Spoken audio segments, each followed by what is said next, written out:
Hello and welcome to Veterans of the Valley. I'm Tom Turbyville. If you read Harold Moore's book, We Were Soldiers Once and Young, or even if you just saw the magnificent Mel Gibson motion picture, We Were Soldiers, then you already have a glimpse of the real-life story you are about to hear. Captain Ron Lewis served his country as a helicopter pilot, assigned to lift duty for Cav One in Vietnam. His ship flew low and fast over the jungles, settling down in landing zones that barely existed, dropping off soldiers and picking up soldiers, hopefully alive, but too many times not. Today, Captain Ron Lewis is the director for the Center of Student Development at Blinn College, A&M grad, class of 1964. He's quick to tell you that his service was no more gallant than any other soldier of that war. It is, nonetheless, a remarkable story. Captain Lewis, welcome. Well, thank you. There's so much to tell about your story as a helicopter pilot in Vietnam. We're going to go ahead and fast forward to your first day. Pleiku, Vietnam, that's where you were stationed. But your very first night there, you got the experience of Vietnam very quickly, actually in your first 3 nights. Take us right to your first day at Vietnam. Well, Tom, I arrived at Pleiku. I was assigned to the 1st Cav Division, B Troop, 1st Cavalry, 9th Squadron. We were actually stationed at An Khê, and Pleiku was the pickup point. So when I got to Pleiku, I was one of the first replacements for the 1st Cav. It had arrived there about a year before I did. And the guys were ready to come home.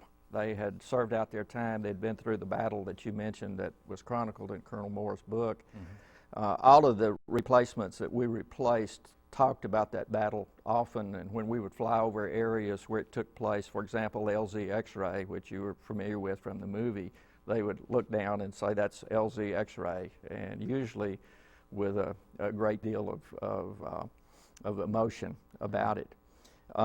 When I got there, the Cav actually was out in the field. It was not in its base camp at An Khê, so a young warrant officer carried me over, and I recall that we went over to the major base at An Khê where the division was stationed, and he took me up to the top of a little hill. Now when the Cav got there, it was nothing more than jungle, and they had to fight their way and carve their way out of the jungle. And many of them had gone down into the town and had bought with their own money materials to buy what they called hooches, which was little more than just a little square shack, looked like a chicken coop basically, that they lived in. So he carried me up to one of the guys' hooches, and there was a cot in there, and I recall it was getting late in the day, and we stood on a mountaintop, or a long hill close to the division, and we looked down this long grade, and down the grade you could see that it had been cleared, and there was the perimeter, which had telephone poles and barbed wire and concertina and guard towers around it with machine gun emplacements. And he had been there a good while, and one of the things that veterans do is they try to scare you when you can't come in, and he was accomplished at doing that, because he looked down the hill and we looked out into the jungle, which I couldn't see, and of course I was green as a gourd. Mm-hmm. And he said, yep, and he shook his head and he said, Charlie's out there. Well, you know, my blood just kind of ran. I looked for Charlie, I couldn't see him in the jungle. And then he took me up to the hooch and he said, well, we'll have breakfast in the morning and then we'll go out to the camp. So I spent the night by myself in the hooch, and I had a .38 caliber revolver, which they issued to all of the pilots. It was a little 6-shot, 4-inch barrel job. That was my arm at the time. And I remember all night long the artillery going off. And of course, when you're green, you can't really tell the difference between outgoing and incoming. So every time one of the big guns would go boom, I would jump. They fired flares on the perimeter all night long. So I got very little sleep that night. I was very glad when morning came the next morning and we were able to go down and have breakfast, and at least I had somebody around then that could kind of tell me what was going on. Indeed. Because you see, you can't tell whether to be afraid or not when you're in a situation like that. You don't want to act like a coward, but neither do you want to let a serious situation escape. What I found out was I was very, very safe that night, but I didn't know it at the time. Your second night? Well, the next day. You had an orientation flight, I believe, the next day, right? The next day we flew out to Kontum, which is where the squadron that I was attached to was operating out of, and we were a recon squadron. So we had scouts, and we had gunships, and we had a lift section. We had a platoon that stayed with us all the time, a platoon of infantry that did scouting activities for us. the activities that we did is we would carry the platoon in and put them down, and then if we suspected any enemy involvement somewhere, they would go check it out, and if they ran into the enemy, then we would fly in reinforcements. If not, then we would go pick them up at the end of the time. So they were in Khartoum doing some of that. And the section leader, I was assigned to the lift section, and the section leader came in and told me that he wanted to take me on an orientation flight. Now understand too that I just graduated from flight school. Right. So again, being green really does not describe a recent graduate of flight school. The school is magnificent, but you're ill prepared for the kinds of things that you face in a situation like that. For example, you were used to flying 25 to 30 feet above the ground. You found out that was way too high. Well, we did what they called nap of the earth flying, and nap of the earth meant that you were as low on the deck as you could get, and you could use trees and hills and that kind of thing to screen if you came under fire. In flight school, they taught us to do that about 30 feet off the ground, and we would follow the contour of the ground. When he took me out on that flight, we were dragging our skids through the treetops and dipping down so close to the ground. We were about 6 inches, the way it looked to me, and quite frankly, he scared me really bad. We flew down to Pleiku, as I recall, and we were on our way back, and he was just kind of giving me an orientation of the area. And on the way back, suddenly the radio traffic began to pick up. And we found out that one of our scout ships had actually been shot down. And so the troop commander was calling for us to get back as quickly as we could. He wanted to insert the infantry platoon. Now understand that I'm flying now with the lead ship in the lift. We flew in to Khartoum. We picked up the platoon as fast as we could, which really only took us about 20 minutes. And we went to the area where the ship had been downed. As I recall, as we approached, when you look at a battle, it has a kind of a different look to it. There were airplanes going in, dropping 500-pound bombs. There were artillery was being called into the area. Our gunships were placing rockets and machine gun fire in the area. So it has kind of a haze to it that's caused by the smoke. It was getting late in the day. Around dusk, so the sun was going down. It probably was around 5 o'clock when we started in and with the platoon that was going to go in and try to get our guys out that had been shot down. Infantry platoon was magnificent, never hesitated to go in. A platoon has about 30 men in it. We had a 5-ship formation that was going in. So we were flying the lead. I was on an orientation flight, so I was trying to get as much from it as I could and learn something. As we were going in, I recall I kept asking him, where's the LZ? LZ stands for landing zone. That's where we were going to land. And he kept saying, it's right there, it's right there. And I kept looking, and I kept saying, where is it? And he says, it's right there, it's right there. Then as we got on short final, he looks over at me and he says, I want you to get close to the controls, put your feet on the pedals. They're called pedals in a helicopter. The cyclic is the main stick, and the collective is what you use to control your climb. Right. And descent. So I did. And then he said, if I get shot, you fly us out. Right away, I knew that was serious business. So I tensed up. One of the guys in the rear, behind us, who was coming in, was new like I was, and the stick, the cyclic on the Huey has a button that you push. If you push it one click, you talking intercom, you go 2 clicks and it goes out on the radio. Right. It was not uncommon for pilots to get in tight situations and just grip it tightly, and so you'd oftentimes hear things on the radio that was just meant for the inner crew. And he looked at his pilot and he said, I don't know about you, but this scares the hell out of me. And that pretty much summed up the way I was feeling at the time. We were seeing the tracers go by, and of course the artillery was dropping in. Our gunships were putting in rocket fire close by. We dropped in and we dropped the infantry platoon off, and what I remember about that is I'm sitting in the right-hand seat, and as I look out, they just kind of disappeared. They left the ship, they went into the jungle. We pulled out, and as we did, we circled around. We watched our other ships go in and deposit their load. There was only enough room for one at a time in the LZ. And you were absolutely correct. I never would have selected that as a place where a helicopter could land. We was on the side of a mountain, right. A deep, quite a slope. But they got out and they left. So we went and as was our, normal procedure, circled about waiting for them to finish their job so we could go back in and pick them up. During that time, we realized that the pilots had been killed. So they fought their way into the downed helicopter and recovered the bodies and then brought them back to the LZ. By the time they did that, it was getting closer to dark. It was dusk, and then we were given the word to go back in and pick them up. So we went back into the same LZ. I remember them. We landed. They were not visible as we came in. As soon as we landed, they just kind of appeared from the sides of the jungle, ran for the ship.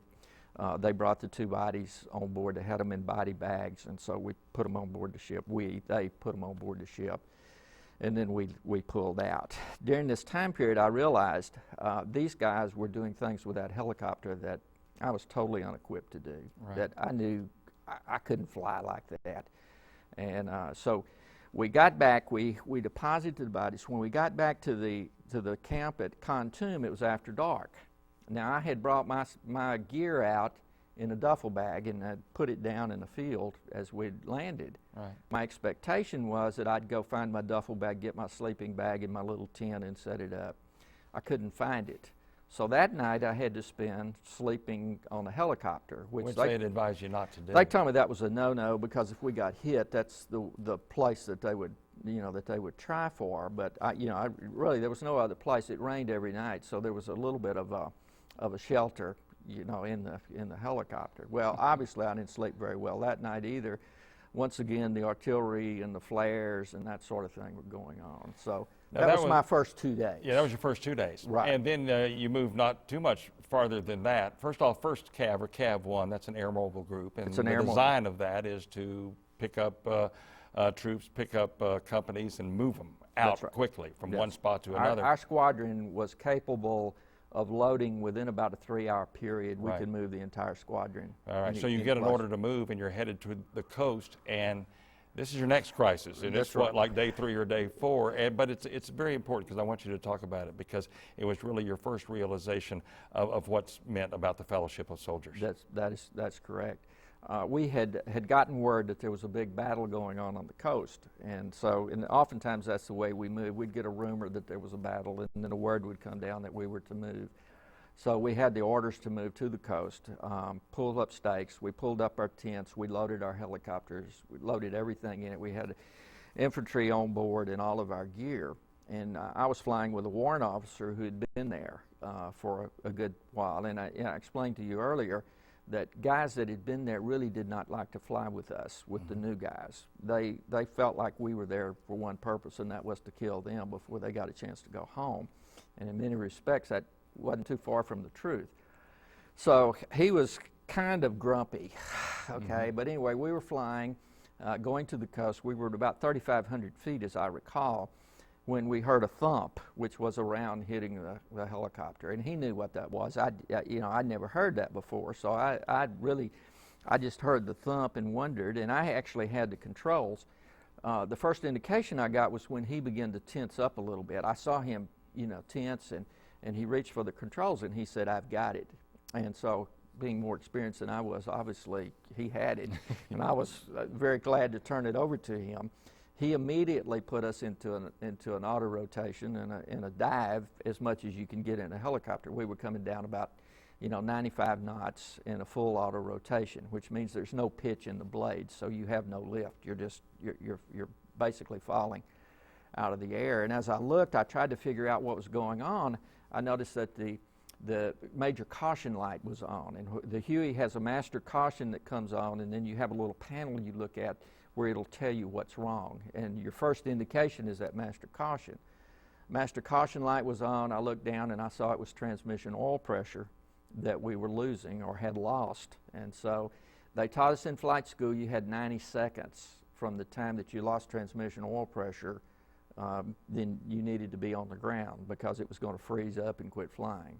So he had already, obviously been more skilled than I, had caught it and had started down, and we were in a fast descent to the ground.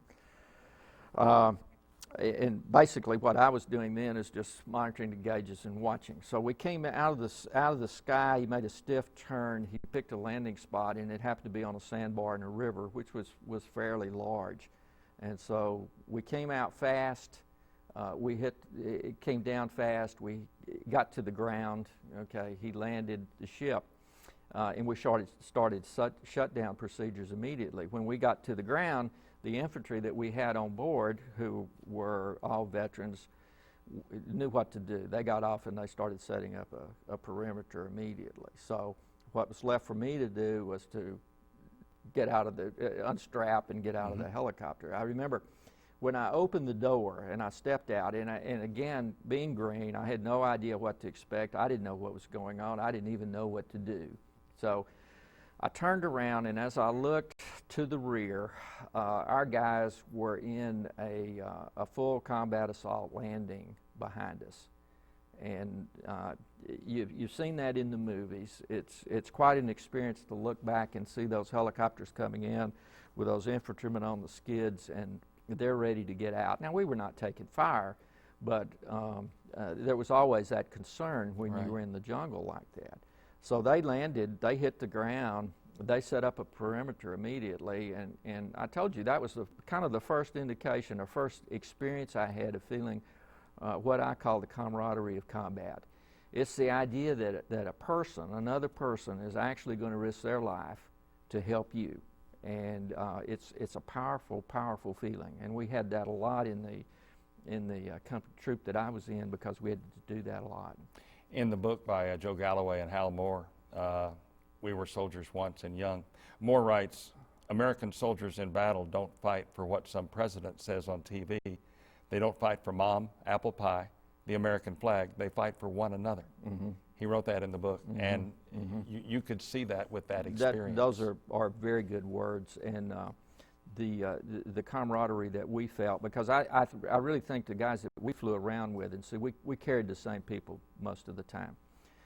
They knew that we'd come in and get them, you know, and we were talking sometime later in my experience, which was about, well, I guess we back up now. We're 3 days into my tour. I've already seen a ship shot down or been involved in a shoot down. I've been shot down myself.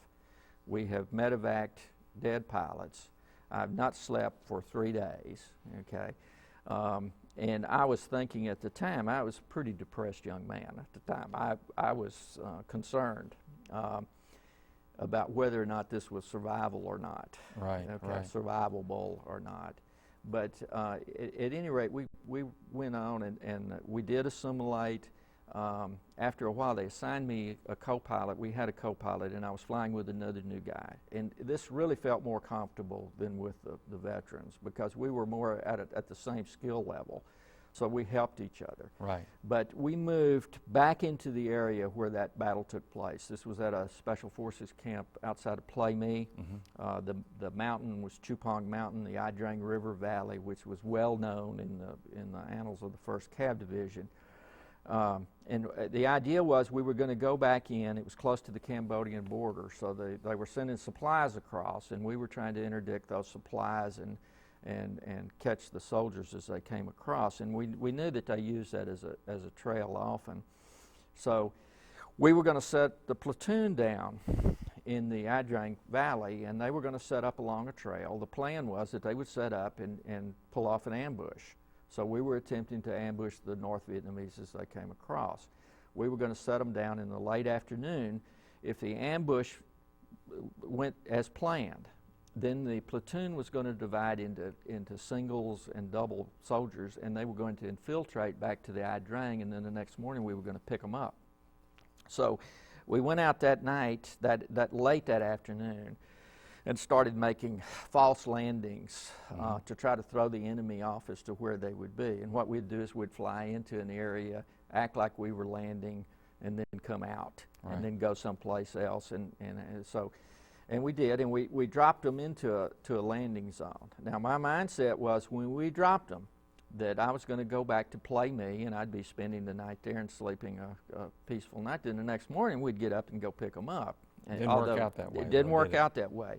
When we dropped them on the ground, It wasn't more than 10 minutes till they captured a North Vietnamese soldier that was coming down the trail. They had an interpreter with them, and the interpreter questioned the soldier, and essentially he was laughed at. He was told that they were in the midst of a battalion-sized unit of North Vietnamese, and they were at headquarters, and there were soldiers all around them. So we knew they were in trouble. They started taking fire almost immediately, and our company commander knew if he left them on the ground, they weren't going to survive the night. Okay, so we were ordered to go back in and pick them up. Mm-hmm. It was a terrifying extraction that night for me, in that we went in after dark. We had to pick them up from a bomb crater. The thing that they guided us in with was a flashlight, and to fly a helicopter in the dark of night and find a landing zone guided on a flashlight is not the most gratifying experience you'd ever like to have. So that was another issue. But I think that our guys knew that we were going to come after them no matter where they were or what the situation was. Indeed, I think you described it, as a matter of fact, as at night in Vietnam is like being on the inside of a bowling ball. Yes, that's right, because there are no lights on the ground.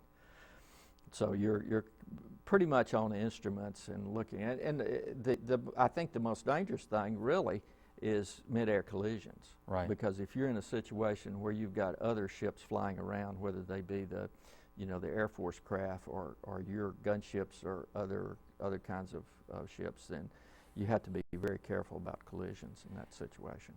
I want to, Captain Lewis, go to some photographs that you have supplied. These are photographs that you actually took during this Mm-hmm. time, a lot Mm-hmm. of them from your ship, and when we're Mm-hmm. ready to go. Describe what we're looking at now. This is your Huey Model D that you That was my Model D. Vietnam. That was my list ship. This one is identifiable by the square on the door. All of our ships had squares on the door like that. That was the B Troop what am I trying to say Mm-hmm. here? Insignia. Right. On this one, you see soldiers kind of lounging around. That was our infantry platoon, and they spent a lot of time doing that when they weren't actually out on a scout mission. So we were ready to go whenever they were called. And continue our little makeshift slideshow here. Okay, and there's that's Captain Lewis. Yours truly. We're flying. My co-pilot took that picture, and we used to swap cameras back and forth so we could take pictures of each other when not much was going on. So we did want to have a chronicle that we were actually there flying. Okay. Now this is a remarkable picture to me. This is actual of the troops coming onto your chopper. That's correct. From battle, I guess. Right? Yes, we're in a landing zone there, and frankly, I don't remember the exact circumstances of this particular landing zone, but I shot that from the pilot's seat, and they're coming to get on to be taken out. And as you can see, they're in a movie. What kind of camera were you using? I used a little Minolta 35 millimeter. All of us had cameras, so this was a. And here, I'm sorry. Here you can see some soldiers lined up along a levee. They're under fire, and we're flying over. And I snapped this just as we went over. Remarkable photograph. There you are checking out some damage on your Huey. Yes, this looks like a shot that we took, and so we're looking this over. That as I was telling you, the most vulnerable part of the Huey is the pilot, and so they would try to target the pilot. And you can see this is not too far from the pilot's compartment where we took this hit. Talking about landing zones, I guess what we're looking at now is a pretty good landing zone compared to some of the things. Well, there are several in here that would be fairly good, but this is a kind of a typical picture of the terrain and the stream bed with the trees. And the Vietnamese would go out and carve out rice paddies out of the trees, so you'd see them in some very unusual places. There's a photograph with the... Okay, now this is a picture. If you can, you're the pilot in a Huey, you're going into a landing zone, your aircraft on the side, your gunships are going in, laying down a suppressing fire for you. When the rockets and the artillery go in, they don't they don't make this big fiery ball that you see, you know, on television. Usually what you see is a little smoke and a little dust, and of course you can't see the shrapnel.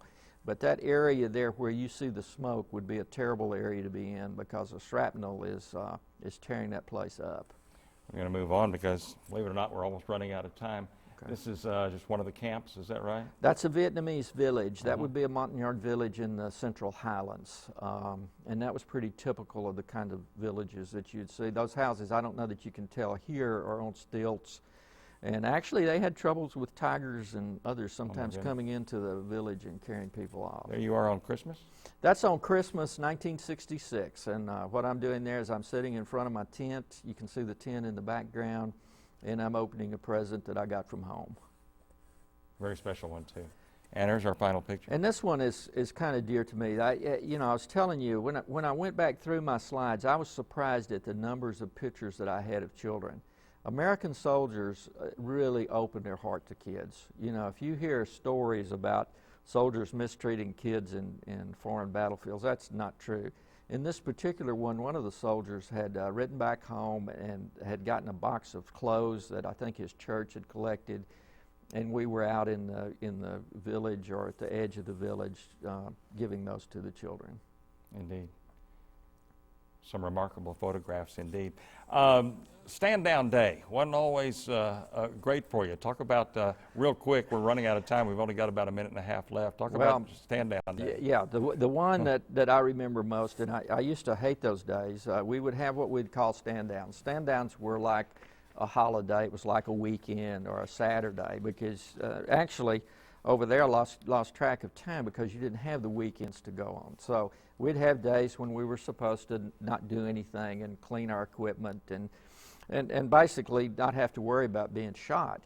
Almost invariably things would happen. On one, we were sent back to Pleiku to pick up some mail, and Smitty and I, who's my co-pilot, were in our ship, and we'd gone back, and we were coming back. We had, I think, 4 soldiers on board, and one of our ships was shot down.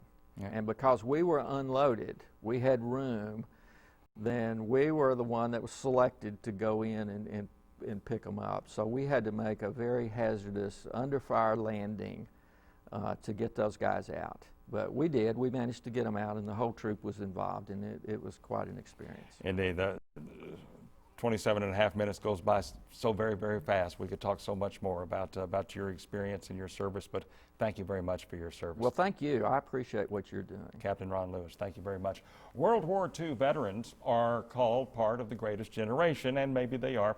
But the bravest generation, no, that title must be equally shared by all men and women who have gone in harm's way for our freedoms. You've had the honor of meeting one of those today, and we salute and thank Captain Ron Lewis, Vietnam, chopper pilot, Cav One, Aggie class of '64. Please thank a veteran today, and thanks to our underwriter, First National Bank. I'm Tom Turbeville. Please join us next time on Veterans of the Valley.